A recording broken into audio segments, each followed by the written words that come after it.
Alors aujourd'hui je vais parler d'énergie en électricité. Alors je vais parler d'énergie potentielle, d'énergie cinétique, d'énergie totale. Alors faites vraiment attention, ça n'a rien à voir avec la mécanique classique de Newton.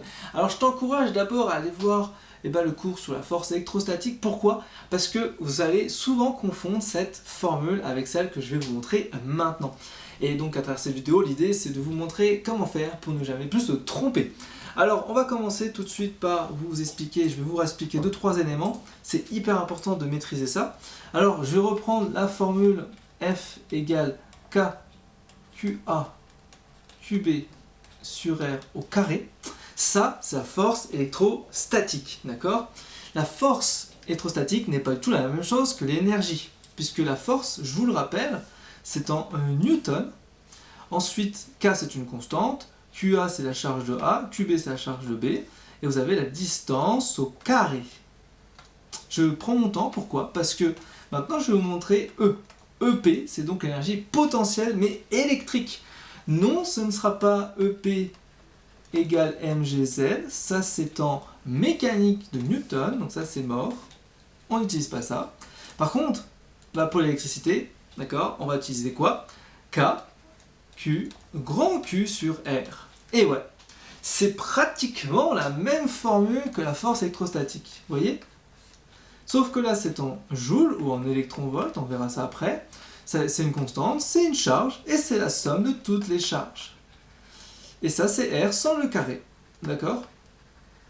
Alors ce que je vous propose, c'est qu'on aille décortiquer un peu cette formule, parce que concrètement, il y a quand même des choses qui peuvent vous paraître étranges. Et moi, j'avais pas compris tout de suite au départ. Et en fait, c'est vraiment simple. K, Q, grand Q sur R. Je le fais exprès de le mettre très gros, c'est pas pour m'amuser, c'est parce que l'explication elle est dingue. Alors concrètement, ici j'ai dit que c'était en joules, ici c'est une constante, ici c'est une charge, et ici c'est la somme des charges. Qu'est-ce que ça veut dire ça? Qu'est-ce que ça veut dire? Et ça c'est R, la distance, en mètres. C'est quoi ça? C'est quoi ce concept de ce grand Q? Pourquoi il n'a pas mis QQ? Il a mis un grand Q dans sa formule. Pourquoi? En fait, tout simplement parce qu'on va parler d'un élément par rapport à une somme d'éléments. Exemple, admettons que j'ai ici un proton, d'accord? Et qu'ici, je sais pas, j'ai 10 électrons, d'accord? Et on va parler de ça par rapport à ça. Donc on va prendre la distance qui sépare entre les deux par rapport à une somme de 10 électrons. Alors pour ça plus concret, l'idée c'est de comprendre que par exemple, on va prendre, admettons qu'on ait ce proton qui est face à une goutte d'huile qui est composée de 10 électrons, qui est chargé négativement par 10 électrons. Ce proton est à distance D de ces 10 électrons. Donc on comprend bien qu'on peut utiliser l'énergie potentielle avec cette formule. C'est ça qu'il faut comprendre en fait. C'est pas genre une seule charge, c'est la somme de 10 charges, 10 électrons. Voilà, c'est comme ça qu'on utilisera cette formule. Alors ce qu'il faut bien comprendre aussi par rapport à la force, c'est qu'une énergie potentielle, tout comme en mécanique d'ailleurs, peut être négatif comme positif. Donc ça peut être positif ou ça peut être négatif. Et ça dépendra que de la charge. D'accord, de la valeur de la charge. Alors on va essayer de comprendre. Si je regarde bien, EP égale K, Q, grand Q sur R. Donc si ici j'ai une charge globalement négative, ici j'ai une charge globalement négative, donc mon EP sera positif. En revanche, si j'ai EP qui est égal à K, Q, grand Q sur R, que celui-là il soit plus ou moins négatif, celui-là plus ou moins négatif, mais que ce soit contraire, dans ce cas-là, sera forcément négatif. D'accord? C'est ça qu'il faut comprendre. Donc ça, c'est plutôt malin comme système. Alors maintenant qu'on a parlé d'énergie potentielle, ça en général, vous maîtrisez bien. Alors ce qu'il faut bien comprendre, c'est que en général, ce qui se passe, c'est que lorsque vous utilisez EP, donc vous avez K, donc 9 10 puissance 9. Ensuite, on prend une charge, admettons 1,6 10-19 coulombs. D'accord? Et on prend une autre charge. Alors je vais prendre le fait qu'il n'y en ait qu'une seule, c'est juste pour vous montrer un truc.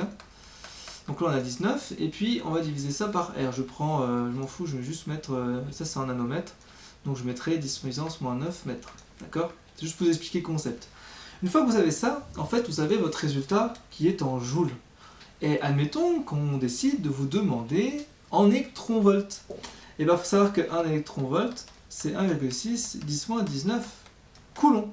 Donc la valeur que vous aurez trouvée, vous allez le diviser par cette valeur-là. Donc cette valeur que vous avez trouvée EP en joules, vous le divisez en 1,6 puissance moins 19 coulombs. Ça vous donne EP en électronvolts. Voilà comme on fait pour faire la conversion, ok, des joules en électronvolts. Ok, ça c'était pour EP. Maintenant on va parler d'énergie cinétique. Alors l'énergie cinétique, c'est la même chose, ça a toujours été la même façon de calculer, que ce soit en énergie mécanique qu'en électricité ou autre. Donc c'est 1/2 d'mv au carré. Seule différence, c'est que si on veut calculer par l'énergie cinétique d'un seul électron, d'accord, admettons qu'on prenne une vitesse, je vais prendre au pif 100 000 mètres par seconde, hein. C'est-à-dire qu'en général avec un accélérateur de particules, on s'approche de la vitesse de la lumière, mais pas encore, ok, mais c'est possible.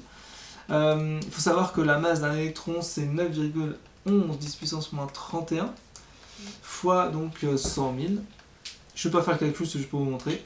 C'est en mètres par seconde, il faut bien faire attention, c'est bien en mètres par seconde. Et là, on obtient donc une énergie cinétique, d'accord, qui va être bien en joules. On peut vous le redemander bien sûr en électronvolts. Voilà. Donc maintenant qu'on a l'énergie potentielle, l'énergie cinétique, on peut très bien calculer l'énergie totale.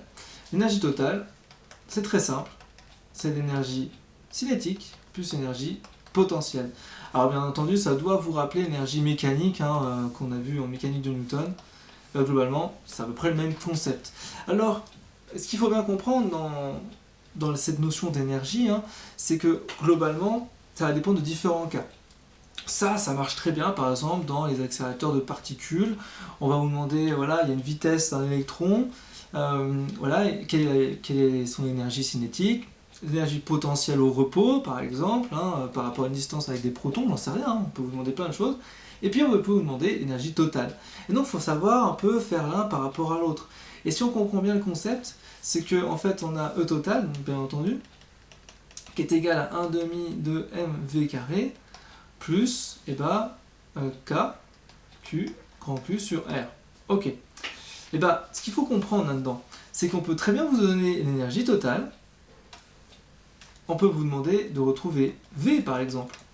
C'est tout à fait possible, sachant qu'on vous donne tout ça. D'accord? On pourrait vous demander de retrouver R. Et on vous donne tout le reste. D'accord?